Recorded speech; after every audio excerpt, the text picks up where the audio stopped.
बच्चों, स्वागत है आप सबका फिर से एनसीईआरटी क्विक रिवीजन सीरीज में। लास्ट क्लास में हमने cell the unit of life complete किया था, जिसमें हमने लगभग 1 आवर के अंदर कंप्लीट किया था पूरा NCERT line to line, all the concepts, और साथ में जो भी इम्पोर्टेंट क्वेश्चन बन सकते हैं आने वाले नीट एग्जाम में वो सब हमने देखा था। अभी फिर से एक बहुत ही important chapter cell cycle cell division हम लोग स्टार्ट करने वाले हैं। सेम वही तरीका होगा हमारा, और हम लोग कोशिश करेंगे 30 to 40 मिनट्स के अंदर फिर से इस चैप्टर को कंप्लीट किया जाए। और आप यकीन मानिए, इस लेक्चर को देखने के बाद आपका कंप्लीट एनसीईआरटी रिवीजन होगा। और पूरे कंसंट्रेशन के साथ लेक्चर को देखें, क्योंकि इस पूरे लेक्चर में हम लोग कंटेंट के अलावा कुछ भी बात करने वाले नहीं हैं। तो स्टार्ट करते हैं सेल साइकिल सेल डिवीजन। जैसा कि आप सब देख पा रहे हैं, इसमें इस चैप्टर में जो फर्स्ट लाइन यहाँ पे लिखी हुई है, zygote is a vital link that ensures continuity of species from one generation to the next. ये एनसीईआरटी का समरी लाइन है। इस समरी लाइन से इस चैप्टर को स्टार्ट किया गया है, जिसमें बताया जा रहा है कि जो जाइगोट है भाई, एक सिंगल सेल्ड स्टेज जो एक वाइटल लिंक होता है जाइगोट से एम्ब्रियो और फिर कंप्लीट ऑर्गेनिज्म, इन सब चीज़ों के बारे में हम लोग बात करते हैं। तो ये एक वाइटल लिंक है जो इंश्योर करता है continuity of species from one generation to the next. तो इस पॉइंट को हम लोग ध्यान में रखते हुए इस पूरे चैप्टर को कंटिन्यू करेंगे, जहाँ पे हम लोग सेल साइकिल और सेल डिवीजन दोनों चीज़ों को अच्छे से समझने का कोशिश करेंगे। तो आप सभी जानते हैं, चाहे वो लार्जेस्ट हो चाहे वो सिंगल सेल्ड ऑर्गेनिज्म हो, सब अपना लाइफ स्टार्ट करते हैं सिंगल सेल से। ओके, लार्जेस्ट से लेके स्मॉलेस्ट सब अपना लाइफ, जितने भी लिविंग ऑर्गेनिज्म है वो लोग सिंगल सेल से स्टार्ट करते हैं। और वो है बच्चों जाइगोट, जो कि एक वाइटल लिंक होता है जो इंश्योर करता है continuity of species from one generation to the next. अब यहाँ पे बात किया गया है ग्रोथ और रिप्रोडक्शन, जिसके बारे में बोला जा रहा है बच्चों कि ग्रोथ और रिप्रोडक्शन क्या है बच्चों।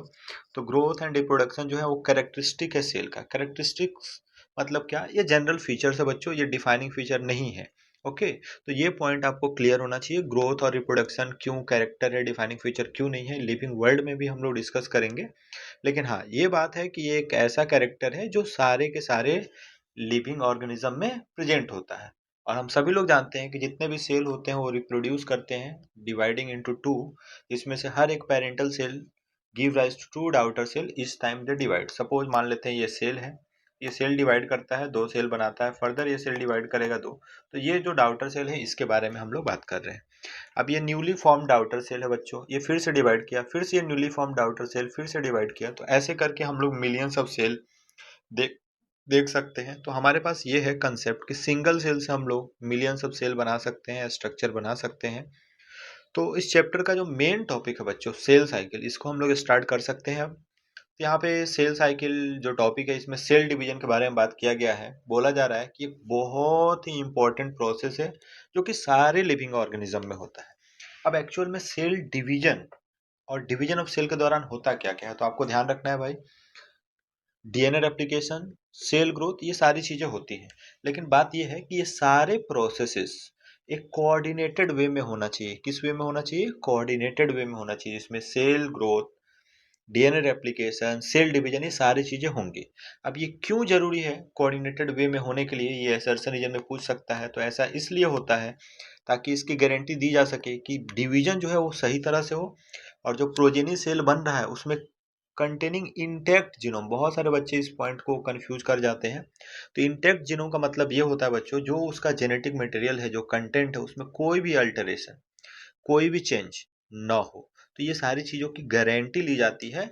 तो इसीलिए जो ये पूरा प्रोसेस है ये कोऑर्डिनेटेड वे में होता है। सेल ग्रोथ होगा, डीएनए रेप्लिकेशन होगा, सेल डिवीजन होगा, ये सारी चीजें इस बात की गारंटी देती है कि करेक्ट डिवीजन हो और प्रोजेनी सेल जो बने उसमें जो जेनेटिक मटेरियल है, जो जीनोम है, वो विदाउट अल्टरेशन, विदाउट चेंज जाए। ओके, तो ये जितने भी सीक्वेंस हैं, ये जो पूरे इवेंट के दौरान हो रहे हैं, जिसमें सेल क्या कर रहा है भाई, अपने जीनोम को डुप्लीकेट कर रहा है, अदर कंस्टिट्यूएंट जो है सेल को उसको सिंथेसाइज कर रहा है, और एट लास्ट डिवाइड कर रहा है दो डाउटर सेल में। इसी को हम लोग बोलते हैं सेल साइकिल।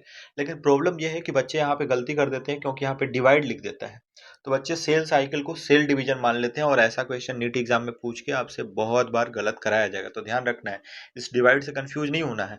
ये सारी चीजें, cell growth, DNA replication, synthesis of constituent of the cell, ये सब कुछ आते हैं सेल साइकिल के अंदर। ओके, तो यहाँ पे एक बहुत इंपॉर्टेंट पॉइंट है सेल ग्रोथ के बारे में। अगर साइटोप्लाज्मिक इंक्रीज के बारे में अगर हम लोग बात करें सेल ग्रोथ को उसके रेस्पेक्ट में देखें तो ये कंटिन्यूअस प्रोसेस है बच्चों, एग्जाम में डिसकंटिन्यूअस लिख के आएगा। और डीएनए सिंथेसिस ऐसा है बच्चों कि ये केवल और केवल किसी एक स्पेसिफिक स्टेज में होता है, उस स्पेसिफिक स्टेज का नाम ही है बच्चों एस से एस फेज। ओके। और जो रेप्लिकेटर क्रोमोसोम होते हैं बच्चों, ये फिर से डिवाइड हो जाएंगे डाउटर न्यूक्लियाई को, एक कम्प्लेक्स सीरीज ऑफ इवेंट होता है सेल डिवीजन के दौरान, तो उस कम्प्लेक्स सीरीज ऑफ इवेंट को हम लोग समझेंगे। और ये जितने भी इवेंट होते हैं बच्चों सब जेनेटिक कंट्रोल के अंदर होता है। तो अभी तक हमने ये जितनी भी चीज़ें सीखी हैं उसमें सेल साइकिल पे आपको ध्यान रखना है, कौन कौन से प्रोसेसेस हैं वो कोऑर्डिनेटेड वे में होते हैं, क्यों होते हैं, ये सब कुछ आपको ध्यान रखना होगा। डीएनए सिंथेसिस कौन से स्पेसिफिक स्टेज में होता है, सेल ग्रोथ साइटोप्लाज्मिक इंक्रीज के टर्म्स में कंटिन्यूअस प्रोसेस है या डिसकंटिन्यूअस प्रोसेस है, ये सारी चीज़ अगर आप ध्यान रखेंगे तो क्वेश्चन आप काफ़ी आसानी से कर पाएंगे। अब हम लोग आगे बढ़ते हैं चैप्टर में, फेजेज ऑफ सेल साइकिल को देखते हैं बच्चों। तो फेजेज ऑफ सेल साइकिल में हमारे लिए क्या क्या इंपॉर्टेंट है, तो एक टिपिकल यूकैरियोटिक सेल जो है बच्चों उसके एग्जाम्पल के बारे में बात करें तो उसमें आता है बच्चों ह्यूमन सेल इन कल्चर। अब ये सेल क्या होता है भाई, तो ये सेल केवल एक बार डिवाइड करते हैं कंप्लीट 24 आवर के अंदर, हर 24 आवर में केवल एक ही बार डिवाइड करते हैं, तो ये आपको बस याद रखना है। ऐसे ही आपको एक चीज और ध्यान रखना है, इस सेल के अंदर क्या टाइमिंग है, तो भाई यहाँ पे टाइम है, ये डिवाइड करता है, सेल साइकिल यहाँ पे होता है ओनली अबाउट 90 मिनट्स। ओके। और इन दोनों लाइन के बीच में एक बहुत इंपॉर्टेंट लाइन है बच्चों, जो स्टेटमेंट बेस्ड क्वेश्चन आपसे पूछा जाएगा। ये जो ड्यूरेशन होता है बच्चों सेल साइकिल का, ये वेरी करता है organism to organism and also from cell type to cell type. तो ये बहुत इंपॉर्टेंट लाइन है, हु बहू बिल्कुल ऐसा ही ये लाइन आपके एग्जाम में रिपीट होगा। अब आगे बात करते हैं इस सेल साइकिल को, तो इसको दो बेसिक फेजेज में डिवाइड किया गया है बच्चों, जिसमें आता है G1 S G2। ये तीनों जो है G1 S G2 बच्चों, ये आते हैं किसमें, ये G1 S G2 आ जाते हैं बच्चों, ये तीनों आ जाते हैं किसमें, तो ये तीनों आ जाते हैं इंटरफेज के अंदर। ये एक फेज हो गया। ओके। और बाकी ये पूरा का पूरा जो कहानी है प्रोफेज मेटाफेज एनाफेज टीलोफेज, ये सब आ जाता है एमफेज के अंदर। ओके। तो यहाँ पे इंटरफेज एमफेज दो बेसिक फेजेज में सेल साइकिल डिवाइडेड है। अब यहाँ पे आप देख पा रहे होंगे कि इंटरफेज ज़्यादा देर के लिए हो रहा है, उसमें भी आता है G1 फिर S G2, ये सारी चीज़ें आपको ध्यान रखनी है। अब बात करते हैं सबसे पहले एमफेज के बारे में। तो एमफेज क्या रिप्रेजेंट करता है, जब एक्चुअल में सेल डिवीजन होता है और माइटोसिस होता है। और इंटरफेज आप देख पा रहे होंगे, ये रहा इंटरफेज। इंटरफेज रिप्रेजेंट करता है उस फेज को जो दो एम फेज के बीच में होते हैं। सपोज मान लेते हैं ये इंटरफेज है, एम फेज है। ओके। तो ये रहा हमारे पास इंटरफेज एम फेज। तो ये जो इंटरफेज है बच्चों, ये दो सक्सेसिव एम फेज के बीच में होता है, ये रहा इंटरफेज। तो ये सारे पॉइंट आपको क्लियर होने चाहिए। तो आपसे डायरेक्ट क्वेश्चन पूछेगा एम फेज क्या होता है, तो आपको बस इतना याद रखना है, एम माइटोसिस फेज और द माइटोटिक फेज ये तभी होता है जब एक्चुअल सेल डिवीजन हो रहा होता है। और इंटरफेज, इंटरफेज रिप्रेजेंट करता है phase between two successive M phase, जिसमें सक्सेसिव एम फेज के बीच के जो फेज आते हैं उसको इंटरफेज रिप्रेजेंट करने का काम करता है। ये बहुत इंपॉर्टेंट है, ये नोट करना। 24 hour average duration of cell cycle, cell division जो होता है बच्चों proper only about an hour के लिए होता है। और जो इंटरफेज होता है वो more than 95% duration of the cell. तो आप यहाँ पे देख पा रहे होंगे सबसे ज्यादा देर के लिए जो बच्चों होता है वो इंटरफेज होता है, फिर एम फेज आता है, फिर सेल डिवीजन होगा, फिर से ये कहानी चलेगी। इंटरफेज एम फेज, तो दो सक्सेसिव एम फेजेस के बीच में आता है इंटरफेज। और ऐसे ही आपको ध्यान रखना है एम फेज में एक्चुअल सेल डिवीजन होता है। और सेल डिवीजन जो होता है बच्चों ओनली अबाउट एन आवर के लिए होता है, अगर 24 hour average duration of cell को हम लोग लें।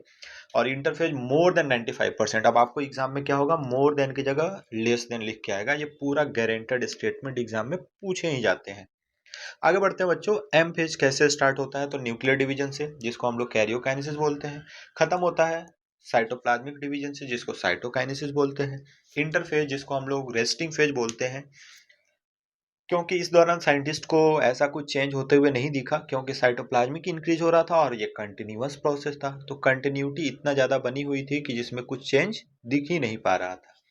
ये टाइम है जबकि सेल खुद को प्रिपेयर कर रहा होता है डिवीजन के लिए, जिसमें सेल ग्रोथ और डीएनए रेप्लिकेशन होते हैं फिर से वही ऑर्डरली मैनर में। तो ये पॉइंट आपको ध्यान रखना है। और ये इंटरफेज कितने में डिवाइडेड है, तो ये 3 फर्दर फेजेज में डिवाइडेड है। अभी के लिए आपको क्या इंपॉर्टेंट है, अभी तक आपको याद रखना है सेल साइकिल डिवाइडेड है 2 फेजेज में, जिसमें आता है इंटरफेज, एम फेज। इंटरफेज ज्यादा देर के लिए होता है, फिर भी कितना, तो मोर देन 95%, और एम फेज कितना, तो लेस देन 5%। ओके, तो ये आपको ड्यूरेशन याद रखना है। कभी कभी आपको टाइम ड्यूरेशन दिया जाएगा जिसमें इंटरफेज और एम फेज का ड्यूरेशन निकालने को बोला जाएगा, तो आप सिंपल एनसीईआरटी के डेटा के बेसिस पे आप कैलकुलेट कर सकते हैं। अब आगे बात करते हैं बच्चों जीवन फेज। ओके, तो जीवन फेज क्या है, ये इंटरवल है माइटोसिस और इनिशिएशन ऑफ डीएनए रेप्लिकेशन। आप यहाँ पे देख सकते हैं, यहाँ पे डीएनए रेप्लिकेशन होता है, और ये रहा G2, और ये है माइटोसिस। तो ये जीवन फेज जो है बच्चों, ये कहाँ कहाँ आता है, तो जीवन phase interval between mitosis and initiation of DNA replication. तो ये रहा जीवन, ये रहा माइटोसिस। माइटोसिस और इनिशिएशन ऑफ डीएनए रेप्लिकेशन के बीच में आता है ये जीवन फेज। तो एग्जाम में ऐसे क्वेश्चन जब भी आए आप ये जरूर ड्रॉ कर लें, G1, ओके, G2 ऐसा आप कर लें, और ये माइटोसिस, तो इसके बीच में ये आने वाला फेज है। और जीवन फेज में सेल मेटाबॉलिकली काफी एक्टिव होता है, कंटिन्यूअस ग्रोथ करता है, लेकिन इसमें डीएनए रेप्लिकेशन नहीं होता है। और यहाँ पे समरी का एक point, most of the organelle duplication इसी फेज में होता है, जो यहाँ पे नहीं गिवन है वो समरी में गिवन है, तो ये भी आप ध्यान रखेंगे। और जैसा कि हमने बात किया था, एस और सिंथेसिस फेज है, जिसमें डीएनए सिंथेसिस होता है और एप्लीकेशन होता है। तो डीएनए सिंथेसिस के लिए कौन सा प्रोटीन चाहिए, तो आप जरूर याद रखेंगे हिस्टोन प्रोटीन। और यहाँ पे नॉर्मल मेटाबॉलिक प्रोसेस चलता है, नॉर्मल प्रोटीन ये सारी चीजें बनती है। और इस एस फेज के लिए एक बहुत इंपॉर्टेंट बात है बच्चों, तो ध्यान रखना है, अमाउंट ऑफ डीएनए पर सेल डबल होता है। यानी कि अगर इनिशियल अमाउंट 2C है तो ये इंक्रीज होकर 4C हो जाएगा, लेकिन क्रोमोसोम के नंबर में कोई इंक्रीज नहीं होता है। अगर सेल के पास डिप्लॉयड नंबर है जीवन पे, तो एस फेज के बाद भी डिप्लॉयड नंबर ही होगा। और एनिमल सेल के अंदर आपको ध्यान रखना है, जो एस फेज है वो डीएनए रेप्लिकेशन कहाँ होता है बच्चों, न्यूक्लियस के अंदर। याद रखना है, न्यूक्लियस के अंदर डीएनए होता है, वहीं रेप्लिकेशन होता है, जबकि सेंट्रियोल डुप्लीकेशन होता है बच्चों साइटोप्लाज्म में। तो एग्जाम में क्या होगा, ये स्टेटमेंट चेंज कर दिया जाएगा, लिखेगा एनिमल सेल में during S phase DNA replication begins in the cytoplasm. लेकिन ध्यान रखना है, डीएनए कहाँ है बच्चों, न्यूक्लियस में, तो सेंट्रियोल कहाँ मिलेगा, साइटोप्लाज्म में, तो डुप्लीकेशन भी उसका वहीं पे होगा। अब आते हैं G2 फेज में, तो प्रोटीन सिंथेसाइज होता है माइटोसिस के लिए, सेल डिवीजन के लिए, जबकि सेल ग्रोथ चलेगा। तो एग्जाम में क्वेश्चन पूछेगा सेल ग्रोथ कहाँ होता है, तो सारे फेजेज में। हिस्टोन प्रोटीन कहाँ बनता है, तो एस फेज में। डीएनए सिंथेसिस कहाँ होता है, तो एस फेज में। बाकी क्रोमोसोम का नंबर डबल होता है, बिल्कुल नहीं होता है। अमाउंट ऑफ डीएनए डबल होता है, बिल्कुल होता है, G1 से एस फेज जाने में। अगर आपसे पूछा जाए कि भाई सेंट्रियोल डुप्लीकेट कहाँ होता है, न्यूक्लियस से साइटोप्लाज्म, तो साइटोप्लाज्म। प्लांट सेल या एनिमल सेल, एनिमल सेल। तो ये सारे जो क्वेश्चन मैं आपको लगातार बहुत तेजी से बता रहा हूँ, ये सब अपने दिमाग में बार बार रिपीट करें, बहुत अच्छा आपका एग्जाम जाएगा। बाकी देखते हैं G2 फेज में, तो कौन सा प्रोटीन, ट्यूबुलिन प्रोटीन। ओके, और सेल ग्रोथ कंटिन्यू होगा। ये ग्राफ कभी कभी एग्जाम में पूछा जाता है बच्चों। तो अमाउंट ऑफ डीएनए आप देखेंगे G1 में 2C है, एस फेज में इंक्रीज हो रहा है, G2 में कांस्टेंट है, एम में घट रहा है, क्योंकि सेल डिवाइड होगा तो दोनों में डीएनए को भी डिस्ट्रीब्यूट करना होगा। क्रोमोसोम नंबर कहीं पे कोई भी चेंज नहीं हो रहा है, तो ये पॉइंट आपको ध्यान रखना होगा। यहाँ पे एक नोट पॉइंट लिखाया गया है बच्चों, ये ध्यान रखना है, डीएनए का अमाउंट डबल होता है, क्रोमेटिन नंबर डबल होता है, लेकिन क्रोमोसोम नंबर कांस्टेंट होता है। थोड़ा सा आप ये देख भी लें, अगर G1 में 2C अमाउंट है तो ये रहा हमारे पास सिंगल थ्रेड वाला। 4C का मतलब अब हमारे पास क्रोमोसोम जो है बच्चों वो 2 थ्रेड का हो चुका है, इसीलिए 2C मिलके 4C हो गया है। ओके, तो ये आपको ध्यान रखना है। थोड़ा सा आगे बढ़ने से पहले यहाँ पे एक क्वेश्चन पूछा गया है, तो ये मेस्टमेटिक टिश्यू में अनलिमिटेड ग्रोथ होता है, ये सारी चीजें आप बता सकते हैं। यहाँ पे सेम वही क्वेश्चन इसी कंसेप्ट पे, कितना होगा नंबर, तो G1 S G2 में जो हमने डिस्कस किया सेम चीज। अब यहाँ पे एनसीईआरटी आप पढ़ेंगे बच्चों तो आपको प्रॉब्लम होगा, इस प्रॉब्लम को दूर करने के लिए हम लोग यहाँ आते हैं। एक्चुअल में क्या है बच्चों, G0 फेज होता है, G0 फेज जिसको हम लोग बोलते हैं। तो G1 फेज में सेल आने से पहले हमारे पास कुछ कंडीशन होता है। ओके, कुछ ऐसे सेल होते हैं जो इधर आना ही नहीं चाहते हैं। वो कौन से सेल होते हैं, तो परमानेंट सेल होते हैं, जिनके अंदर डिवीजन हो चुका होता है, डिवीजन कंप्लीट हो चुका होता है, तो वो लोग जीवन में आएंगे नहीं, क्योंकि अगर जीवन में आए तो सेल साइकिल में जाएंगे। सेल साइकिल में जाने का मतलब ही हुआ बच्चों कि डिवाइड करना ही होगा। तो कुछ ऐसे भी लोग होते हैं जो जीवन में आ जाते हैं। अब जीवन में आने के बाद उनको एस जाना होगा, एस में जाने के बाद जी जाना होगा, और G2 में जाने के बाद उनको डिवाइड करना होगा, यानी कि एम फेज में जाना होगा।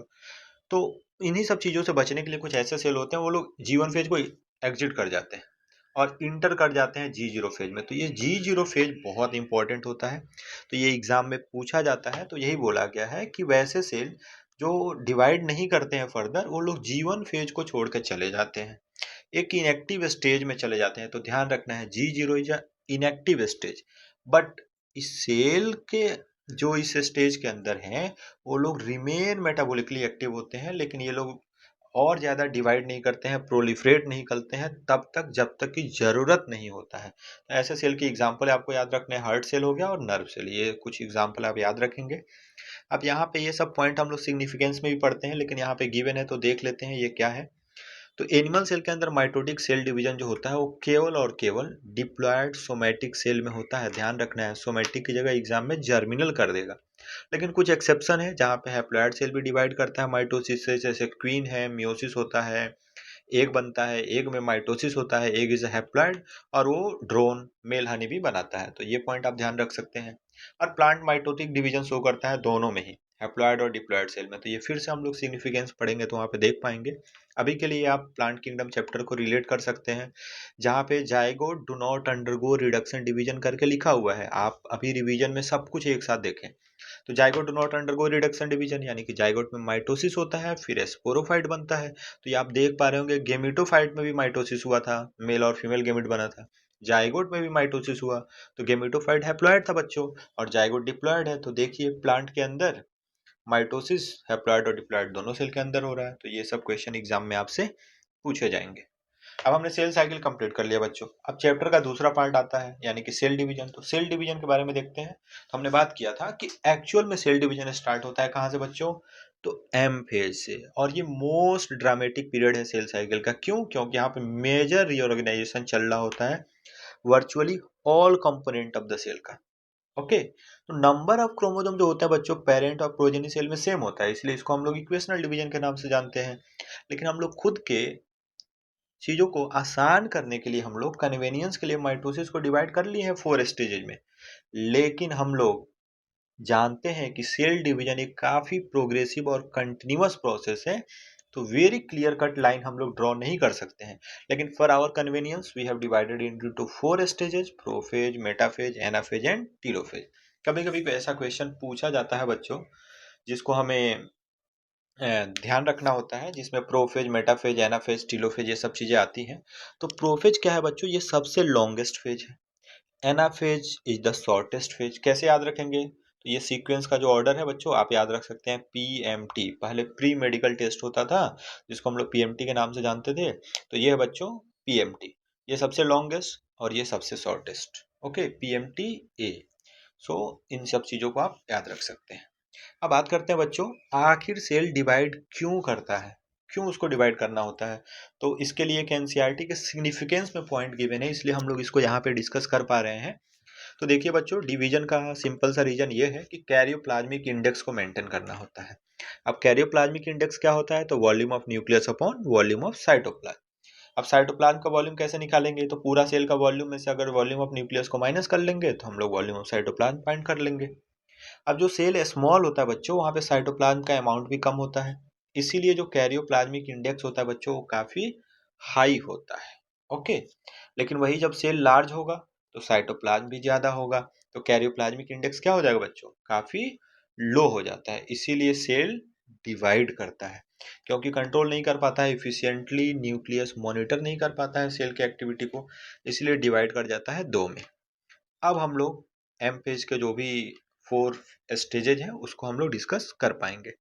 सबसे पहले आता है बच्चों प्रोफेज। ये एग्जाम में बहुत पूछा जाता है कि भाई फर्स्ट स्टेज है कैरियोकाइनेसिस का, जो किसको किसको फॉलो करता है बच्चों। तो देखिए आप, ये रहा हमारे पास G1 S G2 और ये रहा एम पेज। इसमें हमारे पास प्रोफेज, मेटाफेज, एनाफेज, टीलोफेज।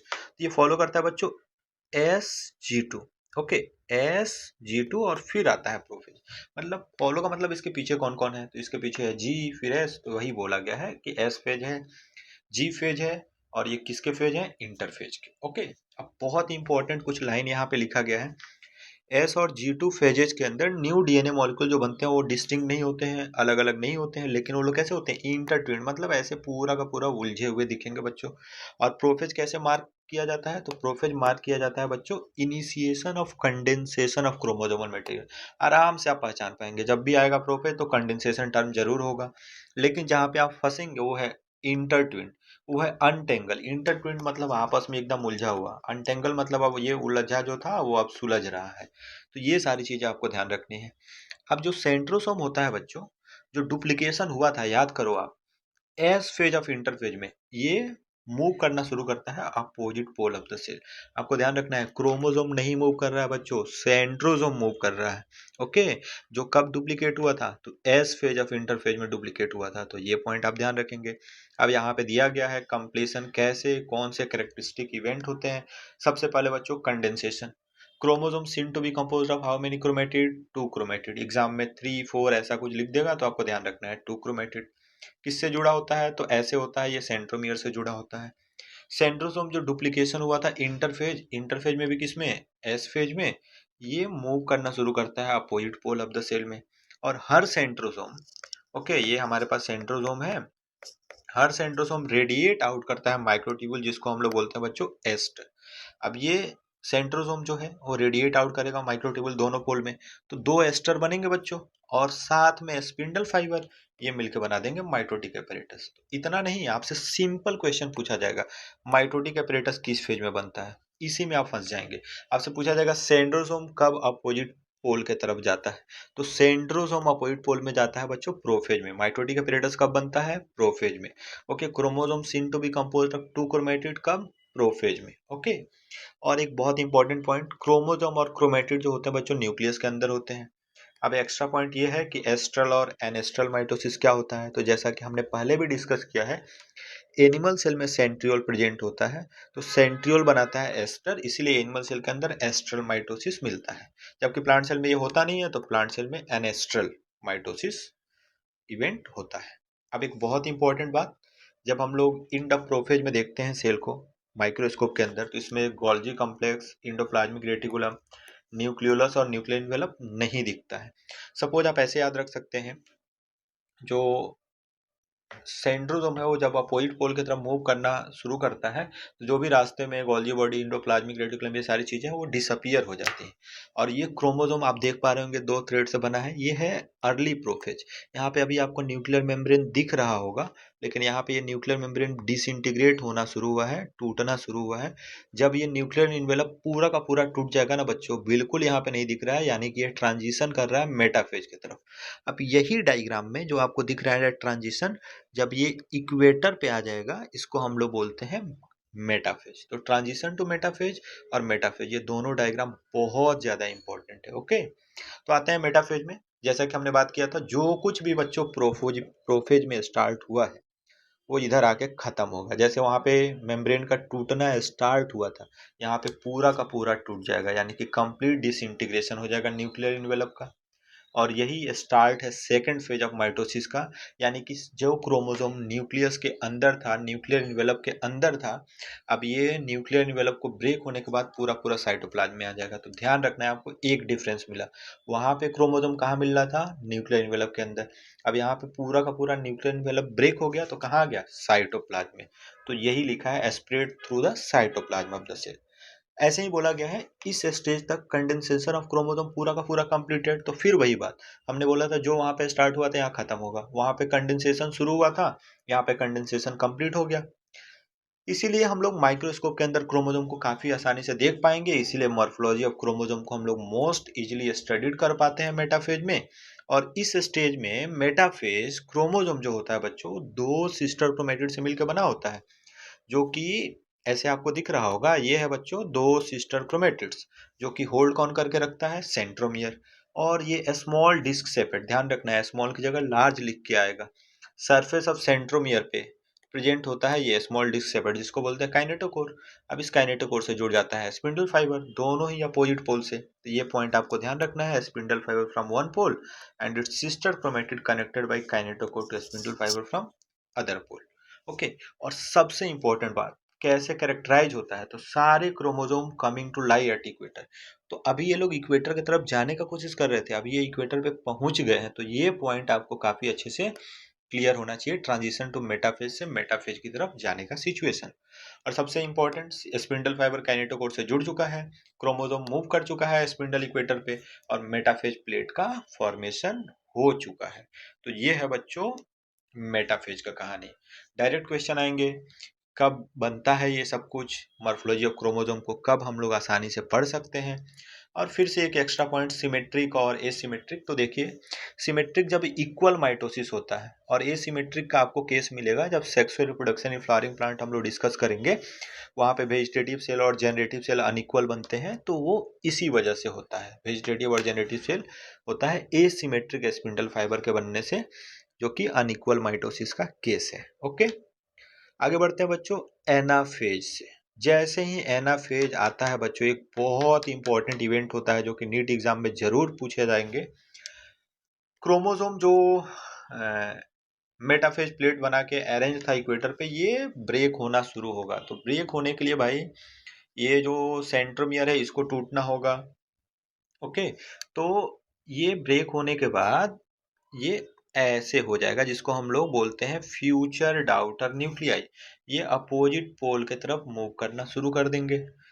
अब इसमें बोला गया है कि जो centromere of each chromosome remain directed towards the pole, hence at the leading edge. तो ये सेंट्रोमियर जो है बच्चों, ये सेंट्रोमियर होता है ऊपर की तरफ, यानी कि लीडिंग एज पे होता है। और ये जब ऊपर की तरफ मूव करेंगे तो इनके आर्म कैसे आ जाएंगे बच्चों, ऐसे नीचे की तरफ। सपोज मान लीजिए आपको कोई रस्सी बांध के बीच से खींच रहा है, तो आपका हाथ तो नीचे आ जाएगा और ये ऊपर की तरफ जाएगा। तो ये है सेंट्रोमियर, जिससे जुड़ा है वो तो ऊपर की तरफ जाएगा। ये सेंट्रोमियर, सेंट्रोमियर से जो रस्सी जुड़ा है स्पिंडल फाइबर, ये ऊपर की तरफ जाएगा और ये नीचे की तरफ आएगा, आर्म्स। तो यही ध्यान रखना है, आर्म किधर होगा, ट्रेलिंग बिहाइंड। सेंट्रोमियर किधर होगा, लीडिंग एज पे। ओके, तो ये पॉइंट आपको आना चाहिए। अब सबसे इंपॉर्टेंट, कैसे कैरेक्टराइज होता है। तो सबसे पहले सेंट्रोमियर स्प्लिट होगा बच्चों, ये सेंट्रोमियर है, ये स्प्लिट 2 होगा। क्रोमेटिड सेपरेट होंगे, ये सेंट्रोमियर होगा लीडिंग एज पे और ये होगा लैगिंग लैगिंग एज पे। ओके, तो ये आर्म्स ट्रेलिंग बिहाइंड यानी कि लैगिंग, और ये जो सेंट्रोमियर है ये ऊपर की तरफ होगा। तो जिससे रस्सी को पकड़ के खींच रहे हैं वो ऊपर की तरफ जाएगा। और ये जो आर्म है बच्चों वैसे होगा। अगर मान लेते हैं कि ये क्रोमोसोम है जिसमें सेंट्रोमियर मिडिल में है, तो ऐसा सिचुएशन होगा। ऐसा सिचुएशन मतलब इन्वर्टेड वी शेप आपको दिखेगा मेटासेंट्रिक। ऐसे ही एक्रोसेंट्रिक में inverted L shape.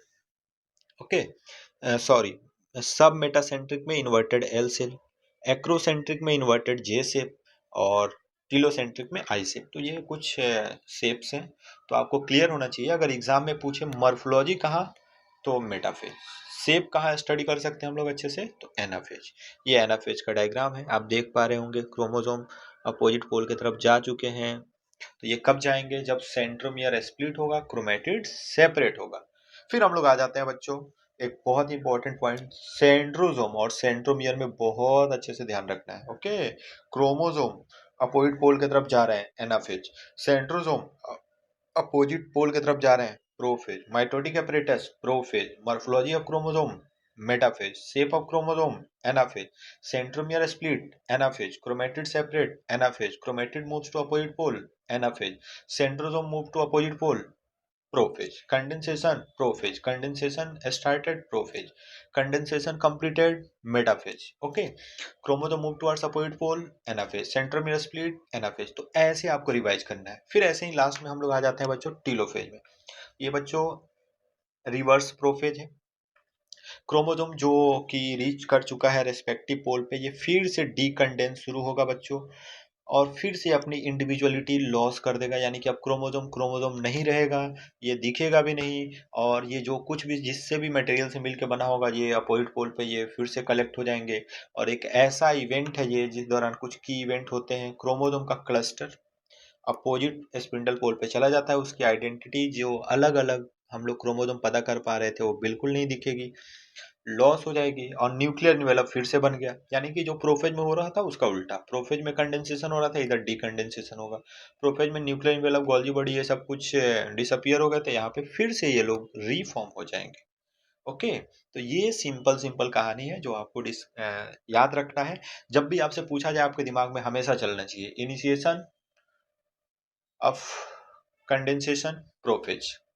Nuclear envelope disintegration started at prophase. Nuclear envelope का complete disintegration, metaphase. Morphology of chromosome, metaphase. Shape of chromosome, anaphase. Centrosome move towards opposite pole, prophase. Mitotic apparatus, prophase. Okay, तो ऐसे आपको सोचना है। तो ये पूरा का पूरा डायग्राम, ये सारी चीजें आपको क्लियर दिखेंगी। ओके, आगे बढ़ते हैं बच्चों। आता है साइटोकाइनेसिस। बोला जा रहा है बच्चों माइटोसिस केवल केवल और केवल तब नहीं कंप्लीट होता है जब हम लोग डुप्लीकेटेड क्रोमोसोम को डाउटर न्यूक्लियाई यानी कि कैरियोकाइनेसिस कर देते हैं। ओके, बट इस कैरियोकाइनेसिस के बाद साइटोकाइनेसिस भी जरूरी है और आपको पता होना चाहिए प्लांट और एनिमल सेल दोनों में साइटोकाइनेसिस अलग अलग तरह से होता है। एनिमल में बच्चों होता है फोरो फॉर्मेशन। अब ये कैसे होता है, तो कंट्रेक्टाइल रिंग का फॉर्मेशन होता है। फिर क्या होता है भाई, कंट्रैक्शन शुरू होता है। धीरे धीरे ये कंट्रैक्शन यानी कि ये जो फॉरो बना था बच्चों ये ग्रेजुअली डिफेंस होगा और ये डिफेंस होकर अल्टीमेटली ज्वाइन कर लेगा सेंटर पे और सेल डिवाइड हो जाएगा दो में। तो ये है एनिमल सेल के अंदर। लेकिन प्लांट में क्या है बच्चों, relatively inextensible unbreakable cell wall है, तो इसमें थोड़ा सा अलग मैकेनिज्म फॉलो होता है और सेल वाल फॉर्मेशन स्टार्ट हो जाता है सेंटर ऑफ द सेल में। ये बाहर की तरफ यानी कि अंदर से बाहर की तरफ जाएगा। और एनिमल में कैसे, तो एनिमल में बाहर से अंदर की तरफ। तो एनिमल में सेंट्रीपिटल ऑर्डर, यहाँ पे सेंट्रीफ्यूगल ऑर्डर। तो ये आपको ध्यान रखना है, कभी कभी एग्जाम में ये पूछा ही जा चुका है। सिंपल प्रिकर्सर वो किसको रिप्रेजेंट करता है, सेल प्लेट। सेल प्लेट किसको रिप्रेजेंट करता है, तो बच्चों मिडिल लैमेला को रिप्रेजेंट करता है, ये पूछा जाएगा। और जब भी साइटोप्लाज्मिक डिवीजन होता है उस दौरान जैसे ऑर्गेनेल्स, माइटोकॉन्ड्रिया, प्लास्टिड ये भी डिस्ट्रीब्यूटेड हो जाते हैं टू आउटर सेल में। और ये नीट का सबसे इंपॉर्टेंट क्वेश्चन बच्चों पूछा जा सकता है सिनसाइटियम के बारे में। कभी कभी कैरियोकाइनेसिस फॉलो नहीं होता है साइटोकाइनेसिस से, as a result of which multi nucleate condition आता है जिसको हम लोग बोलते हैं सिनसाइटियम। तो ये याद रखना है, liquid endosperm in coconut, not solid endosperm. Okay, तो ये लिक्विड एंडोस्पर्म जो कोकोनट के अंदर होता है जिसको हम लोग पीते हैं, बाकी वेस्ट बंगाल में खाते हैं, तो ये सारी चीजें आती हैं लिक्विड एंडोस्पर्म इन कोकोनट के अंदर। तो ये सिनसाइटियम आपको ध्यान रखना होगा। अब एग्जाम में आप सब कुछ ध्यान रखेंगे, आप यही ध्यान नहीं रख पाएंगे कि karyokinesis not followed by cytokinesis और cytokinesis not followed by karyokinesis. तो ध्यान रखना है कैरियोकाइनेसिस पहले होता है फिर साइटोकाइनेसिस होता है। तो अगर कैरियोकाइनेसिस नहीं हुआ यानी कि न्यूक्लियर डिवीजन नहीं हुआ तभी तो more than one nucleus present होंगे ना। तो ये आपको ध्यान रखना है, पहले कैरियोकाइनेसिस फिर साइटोकाइनेसिस। तो हम लोग काफी कम टाइम में पूरा चैप्टर को रिवाइज करने का कोशिश कर रहे हैं, देखते हैं कहाँ तक हम लोग अचीव कर पाते हैं। अब शुरू करते हैं बच्चों सिग्निफिकेंस ऑफ माइटोसिस। ओके, तो देखो बच्चों माइटोसिस जो होता है ना वो इक्वेशनल डिवीजन है जैसा कि हम लोग बात कर चुके हैं। और ये रेस्ट्रिक्टेड होता है डिप्लॉयड सेल्स ओनली में। लेकिन कुछ लोअर प्लांट, कुछ सोशल इंसेक्ट जैसा कि अभी हमने बात किया था हनी बी के अंदर, तो उसमें माइटोसिस भी हो जाता है। जैसे आप देख पा रहे हैं सोशल इंसेक्ट क्वीन में मियोसिस हुआ, एक सेल हैप्लॉयड है, इसमें माइटोसिस हो गया, ड्रोन मेल हनी बी बन गया। तो ऐसे ये सारी चीजें होती हैं। लेकिन वही प्लांट के अंदर हमने बात किया था भाई, माइटोसिस जो है वो हैप्लॉयड डिप्लॉयड दोनों सेल में, जैसे ये गेमेटोफाइट है हैप्लॉयड है माइटोसिस हो रहा है, ये जाइगोट है डिप्लॉयड है इसमें भी माइटोसिस हो रहा है, ये प्लांट किंगडम के अंदर आपको मिल भी जाएगा। तो ये सारी चीजें और क्या क्या सिग्निफिकेंस है, तो न्यूक्लियोसाइटोप्लाज्मिक रेशियो को मेंटेन करना, सेल रिपेयर के लिए हेल्पफुल है, मेस्मेटिक टिश्यू के अंदर प्लांट में अनलिमिटेड ग्रोथ कराता है, और सबसे इंपॉर्टेंट ग्रोथ ऑफ मल्टीसेलुलर भी इसके वजह से होता है। और सबसे खास बात यह है कि इसमें आइडेंटिकल जेनेटिक कॉम्प्लीमेंट बनते हैं, इधर कोई वेरिएशन वगैरह का चक्कर नहीं है। ओके, अब हम लोग बच्चों चैप्टर का आखिरी टॉपिक मियोसिस पे आ जाते हैं। अभी तक जो हमने पढ़ा है उसको आप बहुत अच्छे से 5 मिनट्स के अंदर भी बार बार रिकैप कर सकते हैं, जिसमें आपको ध्यान रखना है सेल साइकिल कहाँ पे ग्रोथ होता है, तो सेल साइकिल में G1 S G2 सब में। ट्यूबुलिन प्रोटीन कहाँ बनता है बच्चों, तो ध्यान रखना है G2 में। हिस्टोन प्रोटीन कहाँ बनता है बच्चों, तो S फेज में। ओके, फिर आपसे पूछा जाएगा डीएनए का अमाउंट डबल कहाँ होता है, S फेज में। क्रोमोसोम का नंबर डबल होता है, बिल्कुल नहीं। तो ये सारे पॉइंट आपको क्लियर होने चाहिए, आपके दिमाग में चलने चाहिए। ऐसे ही आपको कुछ इंपॉर्टेंट पॉइंट जैसे माइटोटिक अपरेटस कहाँ बनता है, मॉर्फोलॉजी ऑफ क्रोमोसोम कहाँ देख सकते हैं हम लोग, शेप ऑफ क्रोमोसोम कहाँ डिस्कस कर सकते हैं, सेंट्रोसोम कब अपोजिट पोल की तरफ मूव करता है, क्रोमोसोम कब अपोजिट पोल की तरफ मूव करता है, सेंट्रोमियर कब स्प्लिट होता है, क्रोमेटिड कब सेपरेट होता है, सेंट्रोमियर लीडिंग एज पे होता है या लैगिंग एज पे होता है, arms of the chromosome trailing behind होता है या लीडिंग लीडिंग एज पे होता है। तो ये सारे क्वेश्चंस आपको खुद से दिमाग में सोचना होगा एनसीईआरटी के हर पेज में जाते हुए। अब आते हैं आखिरी टॉपिक में, मियोसिस। तो देखो बच्चों मियोसिस का दो ही मकसद है, एक तो होमोलोगस क्रोमोसोम का पेयरिंग करना है, और पेयरिंग उसी का होगा जो बच्चों होमोलोगस क्रोमोसोम होगा। तो ये बहुत सिंपल बात है। और एक्सचेंज कराना है नॉन सिस्टर क्रोमेटिड में, मतलब ये है कि हमारे पास ये चक्कर है, ये दोनों है नॉन सिस्टर, एक रेड वाला और एक ब्लू वाला नॉन सिस्टर क्रोमेटिड है, इसके बीच में हमें जेनेटिक मटेरियल का एक्सचेंज कराना है। तो ये हमारा मकसद है। अब ये जो मियोसिस होता है ये जो ऑफस्प्रिंग का प्रोडक्शन होता है सेक्सुअल रिप्रोडक्शन में, जिसमें फ्यूजन कराते हैं हम लोग दो गैमेट्स का, each with A complete haploid set of chromosome, और जो गैमेट बनता है वो बनता है स्पेशलाइज्ड डिप्लॉइड सेल से। जैसा कि आप देख पा रहे हैं, ये है डिप्लॉइड, डिप्लॉइड इसमें मियोसिस हुआ, ये गैमेट का फॉर्मेशन हुआ, फर्टिलाइजेशन हुआ, ये डिप्लॉइड फिर से बन गया। तो यही बात यहाँ पे लिखा है, मियोसिस क्या करता है, हैप्लॉइड फेज को लेके आता है। तो देखिए मियोसिस हैप्लॉइड फेज को लेके आ रहा है, लेकिन फर्टिलाइजेशन जो होता है बच्चों वो रीस्टोर करता है डिप्लॉयड फेज को। तो ये देखिए फर्टिलाइजेशन रीस्टोर कर रहा है डिप्लॉयड फेज को। तो इस तरह के क्वेश्चन आपसे एग्जाम में पूछे जाएंगे। अब मियोसिस में क्या है बच्चों, दो सीक्वेंशियल साइकिल है, सबसे ज्यादा पूछा गया है क्वेश्चन, न्यूक्लियर और सेल डिवीजन का। मतलब कैरियोकाइनेसिस भी दो बार, सेल डिवीजन भी दो बार, लेकिन लेकिन सबसे खास बात, केवल एक ही बार डीएनए रेप्लिकेशन होता है। इसलिए हमने बात किया था कि DNA replication occurs specific stage only, और वो कौन सा बच्चों, एस फेज ही है। ओके।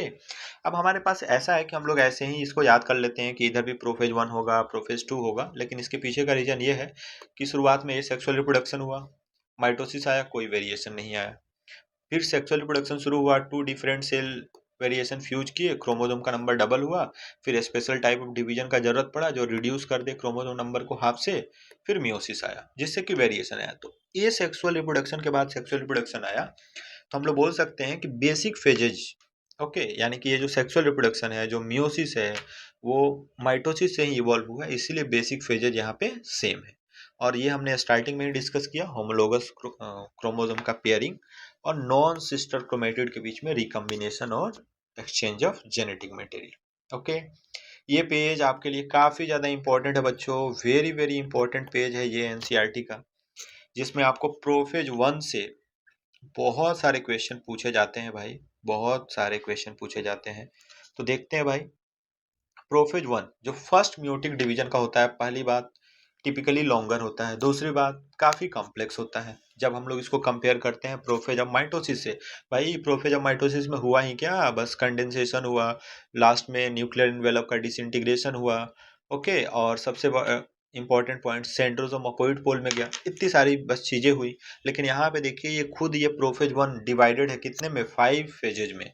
अब ये किस बेसिस पे है, तो ये पूछा जाता है क्रोमोसोमल बिहेवियर और क्रोमोसोमल स्ट्रक्चर। तो ध्यान रखना बच्चों, क्रोमोसोमल बिहेवियर जिसमें 5 फेजेज हैं, leptotene, zygotene, pachytene, diplotene, diakinesis. अब देखिए क्वेश्चन पे फोकस करते हैं हम लोग। ओके। तो इसको हम लोग लाइट माइक्रोस्कोप के अंदर देख सकते हैं, ग्रेजुअली विजुअल होता है क्रोमोसोम लाइट माइक्रोस्कोप में। तो ये सारी चीजें आपको आनी चाहिए। बाकी जो कंपेक्शन है बच्चों क्रोमोसोम का, वो कंटिन्यू करता है पूरा लेप्टोटीन में। ओके, जिसको फॉलो करते हैं हम लोग सेकेंड स्टेज ऑफ प्रोफेज 1 से, जिसको बोलते हैं हम लोग बच्चों जाइगोटीन। अब इसमें क्या होगा, जाइगोटीन में ध्यान रखना है, जो क्रोमोसोम है उनमें पेयरिंग शुरू हो जाएगी, और ये प्रोसेस ऑफ एसोसिएशन को बोलते हैं बच्चों हम लोग साइनेप्सिस। और ये जो पेयर्ड क्रोमोसोम है बच्चों, इसको हम लोग बोलते हैं होमोलोगस क्रोमोसोम। तो जो पेयरिंग का प्रोसेस शुरू हुआ है वो ध्यान रखना है क्या है, साइनेप्सिस। इसीलिए इस फेज को हम लोग सिनेप्टोटिन भी बोल देते हैं। तो ये ध्यान रखना है, साइनेप्सिस जो है प्रोसेस ऑफ एसोसिएशन को बोलते हैं, और एसोसिएशन के बाद जो क्रोमोसोम पेयर हो जाते हैं, उस पेयर्ड क्रोमोसोम को हम लोग बोलते हैं होमोलोगस क्रोमोसोम। ओके, तो ये ध्यान रखना है, पेयरिंग शुरू होगी, सब आपस में जुड़ जाएंगे जिसको साइनेप्सिस बोलेंगे, और ये पेयर्ड क्रोमोसोम को हम लोग होमोलोगस क्रोमोसोम बोलते हैं। और इलेक्ट्रॉन माइक्रोग्राफ के अंदर ये दिखा कि इस क्रोमोसोम साइनेप्सिस में कुछ फॉर्मेशन हुआ। जैसे मान लीजिए ये क्रोमोसोम साइनेप्सिस हो रहा है, इसके बीच में कुछ बन रहे हैं, जिसको हम लोग बोलते हैं बच्चों साइनेप्टोनेमल कॉम्प्लेक्स। ओके, तो ये पॉइंट आपको ध्यान रखना है। तो पूछा जाएगा डायरेक्ट, साइनेप्सिस कहाँ होता है, होमोलोगस क्रोमोसोम पेयर होते हैं कहाँ होते हैं, और सिनेप्टोनेमल कॉम्प्लेक्स कहाँ बनता है। अब ये जो बच्चों सिनेप्टोनेमल कॉम्प्लेक्स बन गया, ठीक है, इसी को हम लोग मिला के बोलते हैं बाइवेलेंट। क्या बोलते हैं बच्चों, बाइवेलेंट और टेट्राड।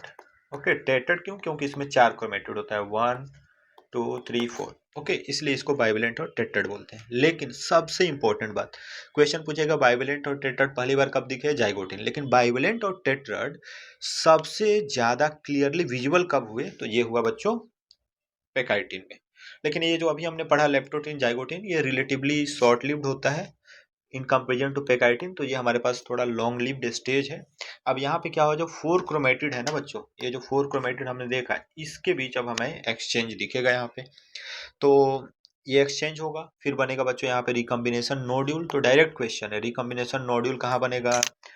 जहाँ पे होता है उसको हम लोग क्या बोलते हैं? Crossing over. क्रॉसिंग ओवर किसके बीच में होता है? नॉन सिस्टर या सिस्टर क्रोमेटिड। तो ध्यान रखना है, non sister chromatid. Homologous chromosome या non homologous chromosome? Homologous chromosome. तो non sister chromatids of homologous chromosome, ये आपको ध्यान रखना होगा।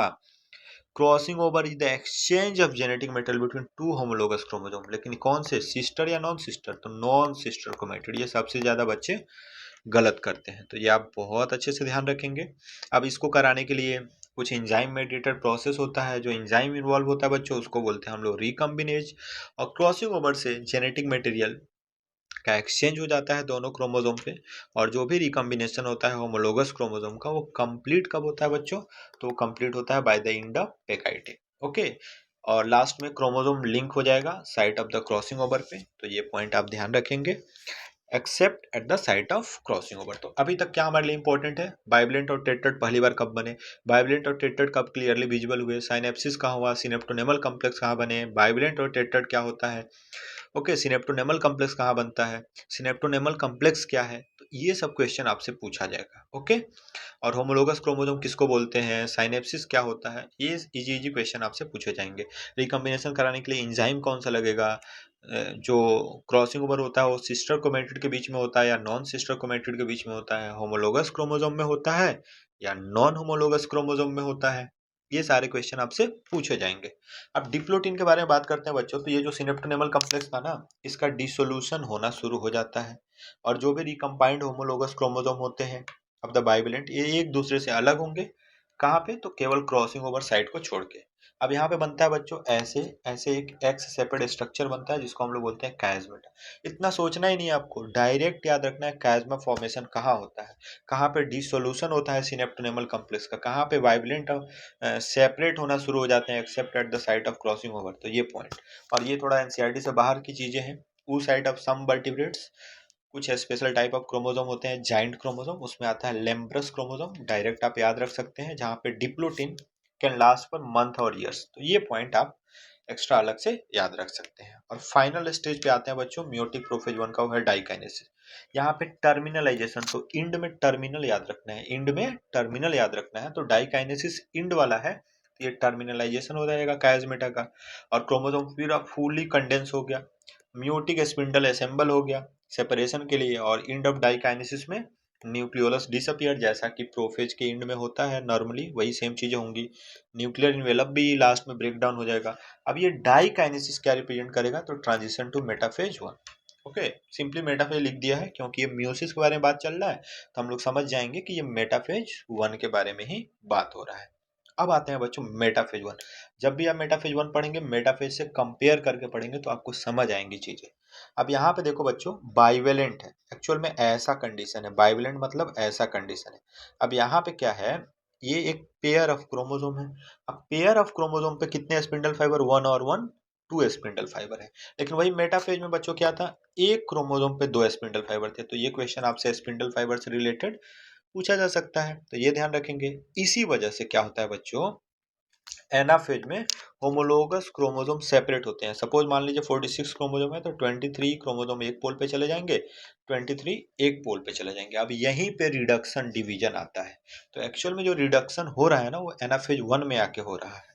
ठीक है, अब ये सेंट्रोमियर यहाँ पे ब्रेक नहीं हुआ, ये क्रोमोसोम इस स्पिंडल फाइबर को लेके उस पोल में, ये क्रोमोसोम का स्पिंडल फाइबर इसको लेके अपोजिट पोल में चला गया। तो ये पॉइंट आपको ध्यान रखना है। और जैसा कि टीलोफेज में होता है बच्चों, अब देखेंगे तो एक सेल के अंदर ऐसा कंडीशन आपको दिखेगा, डायड ऑफ सेल बन जाएंगे, तो इसको हम लोग बोलते हैं डायड ऑफ सेल। और फिर वही न्यूक्लियर मेम्ब्रेन न्यूक्लियोलस रीअपियर हो जाएगा, साइटोकाइनेसिस होगा, फिर डायड ऑफ सेल बनेगा। बहुत सारे केसेस में क्रोमोसोम में कुछ डिस्पर्सन होता है, लेकिन कभी भी ये लोग इंटरफेजिक न्यूक्लियस में नहीं जा पाते हैं।